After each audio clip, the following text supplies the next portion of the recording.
All right. All right. So I want to go back to a word you've been mentioning, and that's kindness. And if we can unbox that somehow a little bit, because I think there's a ton of people out there that mistake being nice for being kind. And I think that it's something, being nice is, it has the face value of, I'm being nice to you. But being kind literally means what to you? If I were to make a distinction between those two things, I think I might actually get to social media fights. So in social media, especially on Facebook, where I'm often actually friends with these people or know them from growing up, not always, but often know them, and we have a disagreement. The nice thing to do is sometimes just to say, yeah, well, let's agree to disagree and walk away from it. Sometimes the kind thing to do is to give them what helps them the most, which is a subtly different thing. It's not necessarily just being polite, though polite is a good thing to do, but giving them what actually helps them. Sometimes what actually helps someone is to tell them this is not right. You are not doing the right thing. This will hurt you. Sometimes what will actually help someone is to walk away. That does happen where and sometimes the thing that will actually help someone is to take away their ability to hurt others. As long as you actually care about the person and give them what you to the best of your ability you think will help them, that to me is kindness. That's the thing that we aspire to do. Wow. Amazing. I want to go back a little bit. I want to go back to your younger days and a little bit how you grew up or how you were brought up. You've done all these things. You're a healthcare consultant. You're a trained biologist. You're an inventor. What have you invented? So there was a couple different things. So there's a way to analyze virus sequences and understand them, and that's something that I have a patent on with other inventors, and we have a patent pending right now for what's called copay assistance design. So a particular way of ways that pharma companies pay for copay assistance, like pay for copays for your copays. All in the weeds, but there are ways to optimize those and make those as good as possible for the patient and for the pharma company. And so those are things that I have either patents or patents pending on. A couple of other things that we file patent applications on, but never went anywhere. Okay. But my point was going to be, you've done all these things, but then you also are an award-winning playwright, which is a very creative thing. I've never met anybody that is science-based, math-based type of person like you seem to be, but also have a creative side. Do you attribute that to how you grew up or genetics, or what do you attribute that to? A lot of reading, a lot of reading. And I've been in a lot of plays over the years too. So there's that. So I at least have I know what it's like as an actor to read the lines that when they work and when they don't work. So I have a little bit of that going on. But reading, always was reading a book. Oftentimes books that would help me on trivia, but that's not the only thing that I would read for. Just a lot of reading. Read a lot and helps. I gotcha. Okay. What about how did you grow up? You grew up in Oregon, is that right? I did. Yeah. I grew up in rural Oregon, a place called the Dalles, which if you played the Oregon Trail game, you will have been through the Dalles and make the choice whether or not you're going to ride the river or go through the Barlow Road. One of those two things you have to do on the Columbia River. And that's where I grew up. It's a small town. It's about 12,000 people when I was growing up there, a little bit less, but was the largest city within about 100-mile radius all the way to Portland at the time, I think probably all the way to Tri-Cities, which is, more than 100 miles away. Wow. Okay. So a big town in the area, but not a big town. Okay.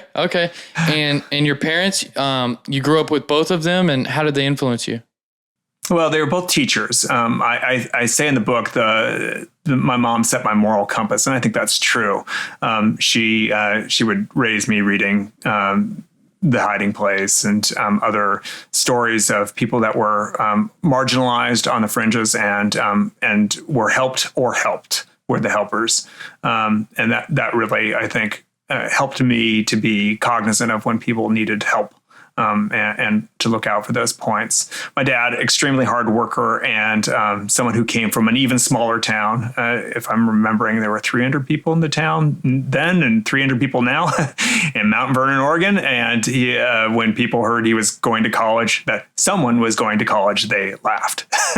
That's the kind of place he grew up. But both of them ended up being teachers and certainly taught me. So that, I mean, without that, I don't know where I would have been. Without those, I have a great debt to discharge. Definitely. And siblings? Do you have any siblings?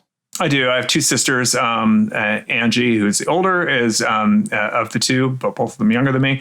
Angie is a psychologist, clinical psychologist in Massachusetts, and Amy is still in Oregon, in the flyover country of Oregon. She is a police detective, state trooper. Wow. Okay. So, a child of two teachers, and did you go to the school that they taught at? So my mom ended up coming back to substitute teach. By that time, my dad had moved on just to doing business around town with his various jobs. I never had my mom as a teacher, or if I did, it was as a substitute, and I don't have a clear memory of it. But they certainly knew the teachers and were well integrated into the teaching community. Okay. So if you were speaking to all the fathers out there right now, what would be your advice to help them be the best father they could be? You're not in competition with your kids. I think a lot of us are. Our kids are not. We're not in competition with them. We don't have to be better than them. We don't have to. We don't have to do any of that. We have to help them be the best that they can be.